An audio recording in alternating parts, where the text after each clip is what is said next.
ہم وہی کہیں گے جو ہمارا دین ہم کو بتاتا ہے، عمل کرو تو تمہارا بھلا ہے۔ رب العالمین والصلاة والسلام على سید الانبیاء والمرسلین، اما بعد فاعوذ باللہ من الشیطان الرجیم، بسم اللہ الرحمن الرحیم، ان اللہ وملائکتہ یصلون علی النبی یا ایہا الذین آمنوا صلوا علیہ وسلموا تسلیما، اللہم صلی علی سیدنا و شفیعنا و حبیبنا و مولانا محمد وبارک وسلم صلاۃ و سلام علیک یا رسول اللہ صلی اللہ تعالی علیہ وسلم۔ یا بنی اسرائیل قد انجیناکم من عدوکم وواعدناکم جانب الطور الایمن ونزلنا علیکم المن والسلوی۔ اے بنی اسرائیل، بے شک ہم نے تم کو تمہارے دشمن سے نجات دی اور تم سے طور کے دائیں جانب کا وعدہ کیا اور تم پر منہ اور سلوہ نازل کیا۔ کلوا من طیبات ما رزقناکم ولا تطغوا فیہ فیحل علیکم غضبی ومن یحلل علیہ غضبی فقد ھوی۔ ان پاک چیزوں سے کھاؤ جو ہم نے تم کو دی، اور ان میں سے حد سے نہ بڑھو، ورنہ تم پر میرا غضب نازل ہوگا، اور جس پر میرا غضب نازل ہو وہ یقیناً تباہ ہو گیا۔ پچھلی آیات میں یہ تذکرہ گزرا تھا کہ اللہ تبارک و تعالیٰ نے بنی اسرائیل کو فرعون کے ظلم سے نجات عطا فرمائی۔ اب اللہ تبارک و تعالیٰ نے ان آیتوں میں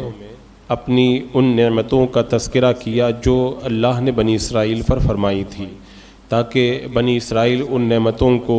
یاد کر کے اللہ تبارک و تعالیٰ کا شکر ادا کریں اور زیادہ سے زیادہ اللہ کی عبادت کریں، کیونکہ جب بندہ کسی کے احسان کو یاد کرتا ہے تو پھر اس کے دل کے اندر شکر ادا کرنے کا جذبہ پیدا ہوتا ہے۔ اسی لیے یہ حکم دیا گیا کہ اللہ کے احسانات اور اللہ کی نعمتوں کو یاد کرتے رہنا چاہیے، کہ بندہ جب یہ تصور کرے گا، یہ یاد کرے گا کہ اللہ نے مجھے یہ دیا وہ دیا، قسم قسم کے مال دیے، اس نے کھانے کی اچھی نعمتیں دی، آل و اولاد سے نوازا، اچھے دوست و احباب دیے، اچھے رشتہ دار دیے، ان ساری جب بندہ نعمتوں کو ساری نعمتوں پر غور کرے گا تو خود بخود اس کا دل اللہ کی بارگاہ میں جھکنے کے لیے آمادہ ہو جائے گا۔ تو یہاں پر نعمتیں دو قسم کی ہیں، ایک نعمت تو یہ ہے کہ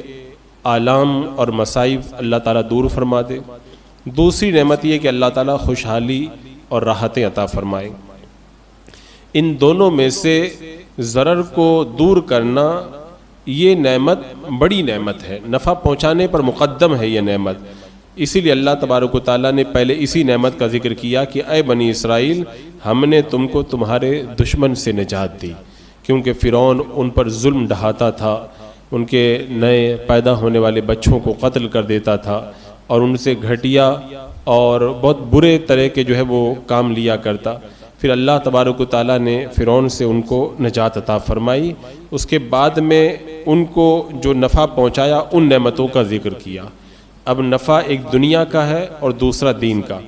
تو اللہ تبارک و تعالیٰ نے ان کو اصول اور عقائد اور فروع اور احکام شرع جو عطا فرمائے، یہ اللہ کی ان پر دینی نعمت ہے۔ اور دنیاوی نعمت کیا ہے پھر اس کا ذکر کیا کہ میدان تیہ میں جب تم بھٹک رہے تھے اللہ نے تم پر من و سلوہ نازل کیا۔ یہ جو من و سلوہ کا تذکرہ کیا گیا اس کی تفصیلات میں مفسرین نے یہ بیان فرمایا کہ فرعون جب دریا کے اندر ڈبو دیا گیا، بنی اسرائیل دوبارہ مصر میں جا کر کے آباد ہو گئے، کچھ عرصہ کے بعد اللہ تبارک و تعالیٰ نے حضرت موسیٰ علیہ السلام کو حکم دیا، تو انہوں نے اپنی قوم سے کہا کہ ملک شام حضرت ابراہیم علیہ السلام اور ان کی اولاد کا مدفن ہے اور اسی میں بیت المقدس ہے، اور اسے عمالقہ قبیلے سے آزاد کرانے کے لیے جہاد کرو اور مصر کو چھوڑ کر کے وہیں پر جاؤ اور وہیں بیت المقدس کو اپنا وطن بناؤ۔ اپنا مانوس وطن مصر کو چھوڑ دینا یہ بنی اسرائیل کو بڑا دشوار اور بڑا مشکل معلوم ہوا۔ پہلے تو انہوں نے ہیلے بہانے کیے، یہ ہوگا وہ ہوگا، لیکن جب مجبور ہو گئے تو حضرت موسیٰ علیہ السلام اور حضرت ہارون علیہ السلام کے ساتھ میں وہ لوگ عمالقہ سے جہاد کے لیے روانہ ہوئے۔ بیت المقدس یا اس کے قریب میں ایک شہر ہے جس کا نام ہے اریحہ، اس میں یہ عمالقہ قبیلے کے لوگ آباد تھے۔ جب ان کو یہ پتہ چلا کہ حضرت موسیٰ علیہ السلام کے ساتھ میں بنی اسرائیل آ رہے ہیں تو وہ شہر خالی کر کے چلے گئے۔ جب بنی اسرائیل اس کے پاس میں پہنچے تو انہیں حکم دیا گیا کہ شہر کے دروازے میں جھکتے ہوئے جانا اور زبان سے یہ کہنا حتتن حتتن، یعنی یہ کلمہ استغفار ہے، اس طرح توبہ کرتے ہوئے جانا۔ بنی اسرائیل کو یہ دو حکم دیے تھے، جھکتے ہوئے جانا اور حتتن کہتے ہوئے جانا، لیکن وہ بڑے جو ہے وہ نافرمان تھے، انہوں نے دونوں حکموں کی مخالفت کر دی۔ سجدہ کرتے ہوئے داخل ہونے کے بجائے وہ لوگ سرینوں کے بل گھسٹتے ہوئے اندر داخل ہوئے، اور توبہ استغفار کہنے کے بجائے مذاق کے طور پر وہ کہنے لگے حبتن فی شعرتن حبتن فی شعرتن، جس کا مطلب ہوتا ہے کہ بال میں دانا بال میں دانا، یعنی نافرمانی کے انداز پر وہ لوگ اتر آئے۔ اس مذاق اور نافرمانی کی سزا ان کو یہ دی گئی کہ ان پر طاعون مسلط کیا گیا، جس سے ہزاروں بنی اسرائیل جو ہے وہ ہلاک ہو گئے۔ اس کے بعد میں جب بنی اسرائیل نے جب بزدلی دکھائی، دو لوگ ایسے تھے، حضرت کالب بن یوقنا اور یوشع بن نون، انہوں نے جرأت مندی کا مظاہرہ کیا، اور یہ دونوں حضرات ان کے سرداروں میں سے تھے۔ انہوں نے کہا کہ جبارین قوم کا حال دریافت کرنے کے لیے گئے اور جہاد کے لیے انہوں نے آمادگی کا اظہار کیا۔ تو اللہ تبارک و تعالیٰ نے ان لوگوں کو جنہوں نے بزدلی دکھائی تھی انہیں سزا دی اور اپنے ان محبوب بندوں پر انعام کیا، یعنی بزدلی اور حضرت موسیٰ علیہ السلام کے حکم پر عمل نہ کرنے کی سزا میں بنی اسرائیل پر بیت المقدس کی سرزمین 40 سال کے لیے حرام کر دی گئی، یعنی 40 سال تک وہ لوگ بیت المقدس کے اندر داخل نہیں ہو سکتے۔ اور وہ زمین جس میں یہ لوگ بھٹکتے پھرے تقریباً 27 میل کا ایک بہت بڑا علاقہ تھا جس کو میدان تیہ کہتے ہیں، اور قوم کئی لاکھ افراد پر مشتمل تھی۔ یہ سب کے سب اپنا سامان وغیرہ لے کر کے دن بھر چلتے، شام ہوتی تو جہاں سے چلے تھے وہیں پر رہ جاتے، ان کو یہ سزا دی گئی۔ لیکن حضرت موسیٰ علیہ السلام، حضرت ہارون علیہ السلام اور حضرت یوشع اور حضرت کالب یہ حضرات تھے، اللہ تعالیٰ نے ان پر آسانی پیدا فرمائی اور ان کے لیے اللہ نے آسانی کا سامان کیا۔ تو اس آیت کریمہ میں جو اللہ تعالیٰ نے فرمایا کہ اللہ تعالیٰ نے تم پر منہ و سلوہ نازل کیا، یہ اسی میدان کی بات ہے کہ 40 سال تک جب وہ میدان تیہ میں بھٹکتے رہے تو اس جنگل میں حضرت موسیٰ علیہ السلام سے کھانے پینے وغیرہ ضروریات کا انہوں نے تقاضا کیا، تو حضرت موسیٰ علیہ السلام نے رب کی بارگاہ میں دعا کی، اللہ تبارک و تعالیٰ نے آسمان سے ان پر منہ و سلوہ نازل کیا۔ یہ بڑا عمدہ قسم کا کھانا، بڑی لذیذ غذا تھی، اور یہ منہ و سلوہ کیا ہوتا ہے پہلے پارے کی تفصیل میں اس پر میں نے تفصیل سے آپ کے سامنے عرض کیا تھا۔ تو ان میں سے جو 20 سال سے زیادہ عمر کے تھے وہ سب تو مر گئے سوائے یوشع بن نون اور کالب بن یوقنا کے۔ تو یہ اللہ تبارک و تعالیٰ نے ان پر جو انعام کیا تھا میدان تیہ کے اندر منہ و سلوہ نازل کرنے کا، رب تبارک و تعالیٰ نے اسی نعمت کا یہاں پر تذکرہ فرمایا۔ اس کے بعد میں جو آگے ارشاد ہوا کہ ہم نے تم کو دشمن سے نجات دی اور طور کے دائیں جانب کا تم سے وعدہ کیا۔ اس سے مراد یہ ہے کہ جب حضرت موسیٰ علیہ السلام بنی اسرائیل کو لے کر سمندر پار ہو گئے تو بنی اسرائیل نے حضرت موسیٰ علیہ السلام سے کہا آپ نے ہم سے وعدہ کیا تھا نا کہ ہمارے پاس اب اللہ کی طرف سے کچھ فرائض اور احکام پر مشتمل کتاب لے کر کے آئیں گے؟ حضرت موسیٰ علیہ السلام نے کہا ہاں۔ پھر حضرت موسیٰ علیہ السلام نے رب کے پاس جانے کی جلدی کی تاکہ بنی اسرائیل کے لیے کتاب لے کر کے آئیں، اور ان سے یہ وعدہ کیا کہ وہ اپنے جانے کے بعد میں ان کے پاس کتاب لے کر کے آئیں گے۔ اب حضرت موسیٰ علیہ السلام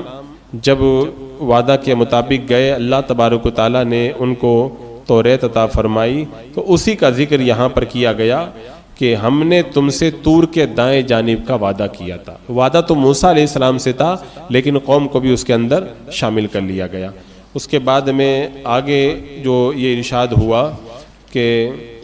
کھاؤ ان پاکیزہ چیزوں سے جو ہم نے تم کو روزی دی، اور ان میں حد سے نہ بڑھو کہ تم پر میرا غضب نازل ہوگا۔ کھانے پینے میں حد سے نہ بڑھو۔ حد سے نہ بڑھنے کا کیا مطلب ہے؟ ایک معنی تو اس کا یہ ہے کہ کوئی شخص دوسرے پر زیادتی نہ کرے، اس کا حصہ خود چھین کر کے نہ کھائے، ایک معنی تو یہ ہے۔ دوسرا معنی یہ ہے کوئی شخص اپنے اوپر زیادتی نہ کرے، یعنی اللہ نے جتنی چیزوں کو کھانے کا حکم دیا حلال چیزیں انہی کو کھائے، حرام چیزوں کی طرف قدم نہ بڑھائے، یہ حد سے بڑھنا ہو جائے گا۔ تیسرا معنی اس کا یہ ہے کہ اللہ کی نعمت کی ناشکری نہ کرے، کیونکہ اللہ کی نعمتوں کی ناشکری کرنا اور اس کے احکام کی مخالفت کرنا یہ حد سے بڑھنا ہوا۔ تو رب نے فرمایا کہ جس پر میرا غضب نازل ہو وہ یقیناً تباہ ہو گیا۔ یہاں پہ آگے جو یہ ارشاد فرمایا وَإِنِّي لَغَفَّارٌ لِمَن تَابَ وَآمَنَ وَعَمِلَ صَالِحًا ثُمَّ اهْتَدَىٰ، بے شک میں اس کو ضرور بہت زیادہ معاف فرمانے والا ہوں جو توبہ کرتا ہے، ایمان لاتا ہے اور نیک کام کرتا ہے، پھر ہدایت پر جم جاتا ہے۔ اس آیت کریمہ میں اللہ تبارک و تعالیٰ نے جو یہ ارشاد فرمایا میں بہت توبہ قبول کرنے والا ہوں، یعنی اللہ تبارک و تعالیٰ بندوں کو بہت زیادہ معاف کرتا ہے۔ انسان کے گناہ صغیرہ ہوتے ہیں یا کبیرہ، جو بھی گناہ ہو،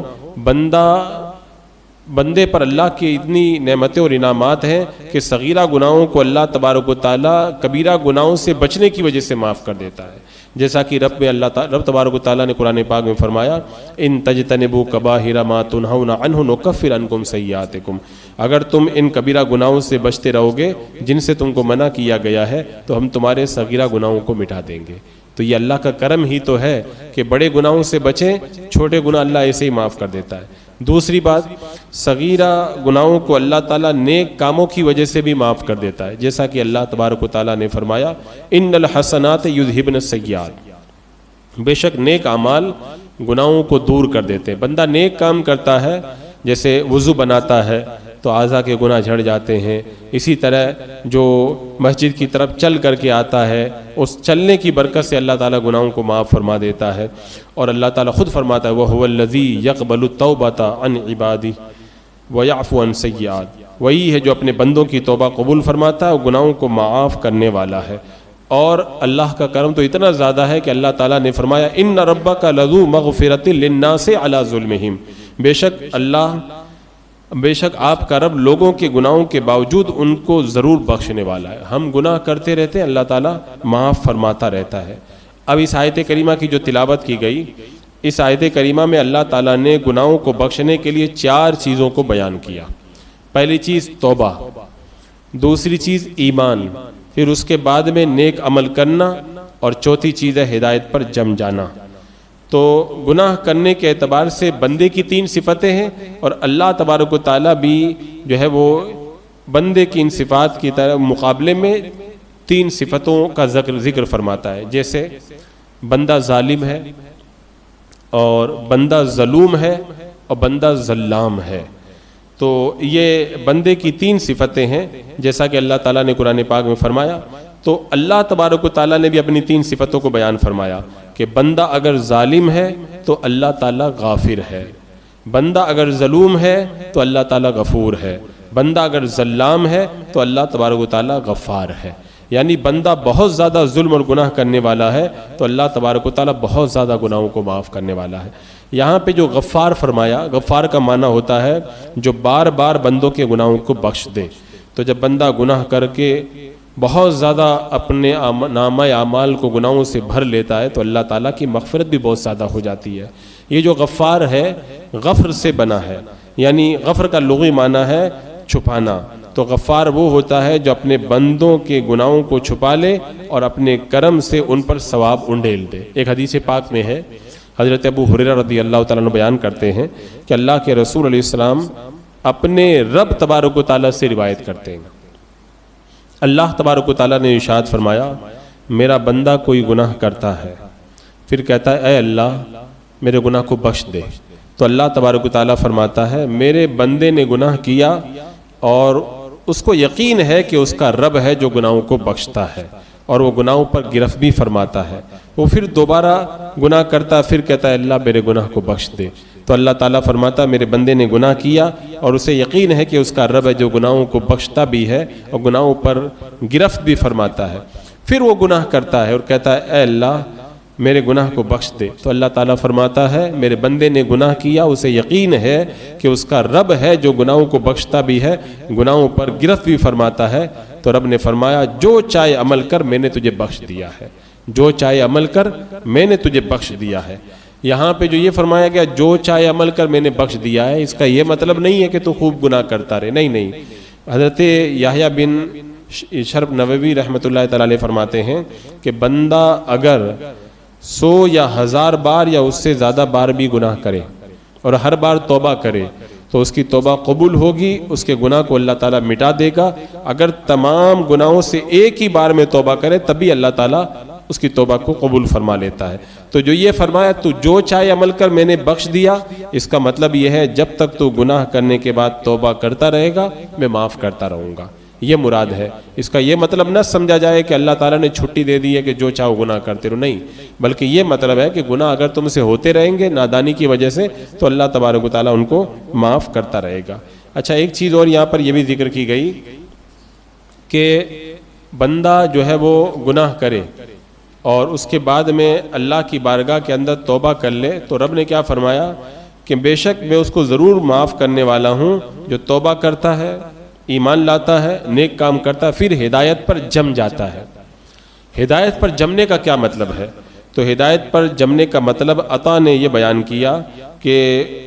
اس کو یہ یقین ہوتا ہے کہ یہ امور اللہ کی توفیق سے ہیں، اور سعید بن جبیر کہتے ہیں ہدایت پر جمنے کا مطلب ہے اہل سنت و جماعت کو لازم پکڑ لے، اور حضرت قتادہ کہتے ہیں ہدایت پر جمنے کا مطلب ہے آخری دم تک اسلام پر قائم رہے، اور یزید بن اسلم کہتے ہیں ہدایت پر جمنے کا مطلب یہ ہے کہ اس کو یہ ہدایت ہو جاتی ہے کہ کس طرح عمل کرنا چاہیے، تو بندہ توبہ کر کے پھر نیک کاموں کے اندر لگ جاتا ہے۔ یہ اللہ تبارک و تعالیٰ کا اس کے اوپر بڑا کرم ہے۔ آخر میں یہاں پر ایک مسئلہ یہ ذکر کیا گیا کہ اس آیت کریمہ میں پہلے توبہ کا بیان ہے پھر ایمان کا ذکر ہے۔ آپ ترتیب دیکھیں،